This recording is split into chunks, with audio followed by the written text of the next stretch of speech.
From the Lyceum Theatre stage in London, The Lion King thrills and delights audiences who travel from around the world to witness its magic.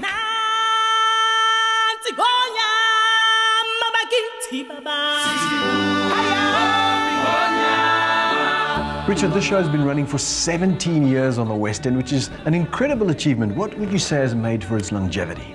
It's a universal tale of obviously a much-loved Disney feature animation.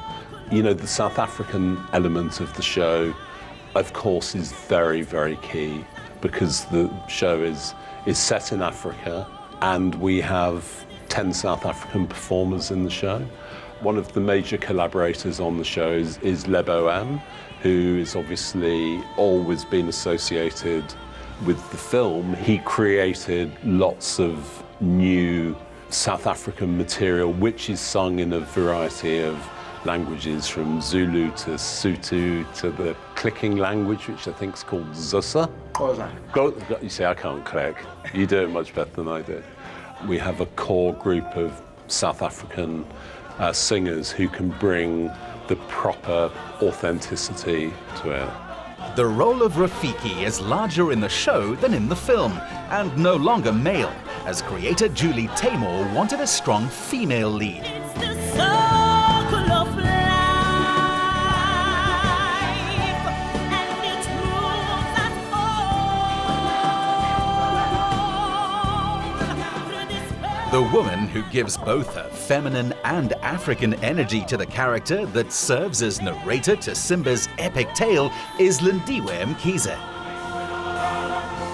Lindiwe, you grew up in Durban. Did you ever imagine that you'd be performing in an iconic production like The Lion King on London's West End? I auditioned for The Lion King for 7 years. Took me 7 years to be here. And I met Lebo's ex-wife, Nandi. She believed that I had a powerful voice and I could work in the hit musical, The Lion King. I went to Amsterdam. I worked for 9 months as an ensemble and a swing. And then I met Anthony Lynn, who's an international director for The Lion King. He asked me to audition for the part Rafiki, and now I'm here. The Lion King has won an impressive string of accolades, including a Tony Award for its creative costumes. So chatting to their head of wardrobe, Matt Clark, was an honor. One of the most impressive features of the show is, of course, the costumes. Was there much study of real animal movement to create these designs?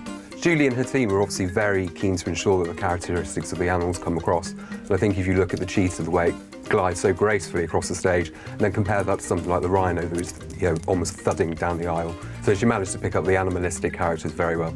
And Lindiwe, from a performer's perspective, did you do much animal study to get those movements to be so real on stage? Yes, I did. I actually did Balinese. So that's the best movement to do when I'm wearing the costume, because it's very heavy. So it's easier to move around instead of, like, if you don't use any movement, you can stand still because it's really tight and heavy. And you obviously did the 6-week rehearsal period as well, didn't you? Yeah. Which all of the cast do, and it's very intense learning how to move around as the animals. So every single show is a workout? Of course, definitely. Lion King, you have to sweat. But if you have passion for it and you love what you do, it's always easier, you know. It's interesting with Lindiwe's costume because she's actually the only person in the show who isn't a puppet or doesn't have a mask. Her makeup, and it's such a great costume. It's quite a comical costume. The way that Julie Taymor designed it, so that with the elongated fingers made of bamboo to make it look like she's got more baboon proportions. And then your shoes, where the shoes are huge. I like huge and the heaviest shoes. But the way it's created, it makes it look as if Lindiwe's got really short legs. And on top of the shoes, there's the baboon's foot. So it makes it look like you're stood on something. And even with the collar, which is supposed to be the baboon's protruding chest, which is all made of horse hair and feathers and loads of beads. So it's such an intricate costume. I think it's so great, and it reminds you of the powerful opening of the show. The minute the show cloth comes out and then Lindiwe starts singing, it's just absolutely beautiful. The show runs 6 days a week, Tuesday to Sunday, sometimes playing twice a day. So in their free time, the cast like to kick back and relax, often with each other. So, as I understand it, this is your after-theatre chill spot. Yes, this is the place where we come to unwind because after the show you're so energetic and you want to cool down. If this is your home away from home, then these guys must be your family away from your family. What is she like off stage? Well, she's a very beautiful person inside and out. And one of the things, she's a bit older than us, so she is a friend and a big sister to us. The big sister. You guys work under such intense pressure, you form a camaraderie.